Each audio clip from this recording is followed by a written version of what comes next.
I, Chiaga Hilary Innocent, taking the oath of office are the recently appointed members of the opposition cabinet. So help me God.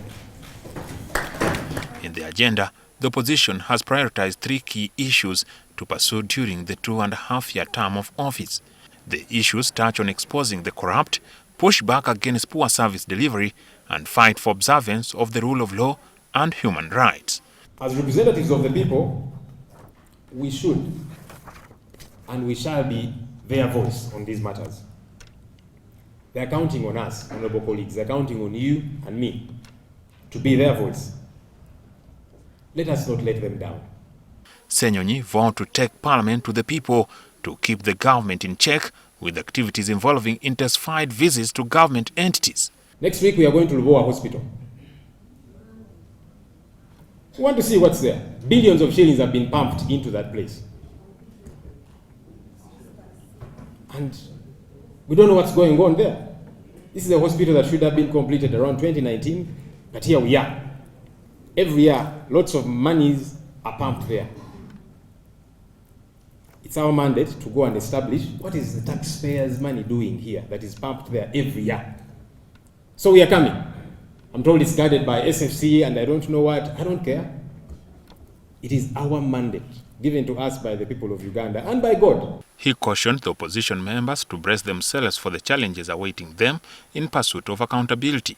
3 weeks ago, the members of the opposition who took the inspection of the road infrastructure in Kampala were left stranded after the official vehicles they were using were suddenly withdrawn.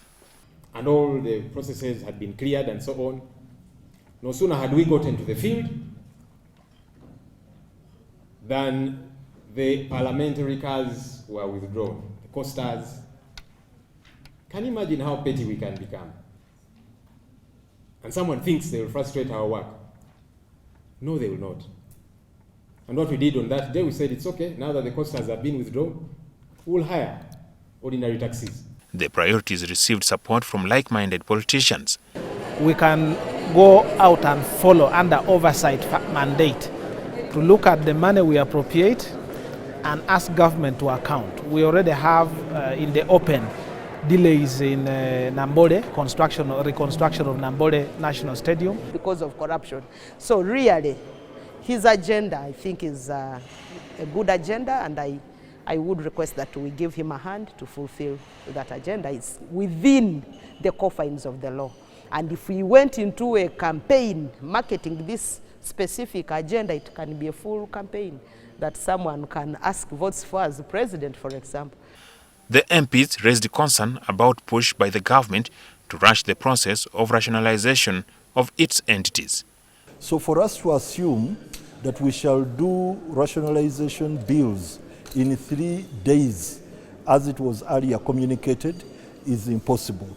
And as we talk now, very few committees have started on this work, simply because government had presented these bills without a certificate of financial implication. We are not looking at persons that have been working in these entities. We are not looking at the mandate of these entities and whether when we merge them with or when we rationalize that it's actually going to be the right decision. So the former leader of the opposition, now a parliamentary commissioner, Matthias Mpuga, in a presentation about the program-based budgeting, argued that government has done little in line with the drawn objectives.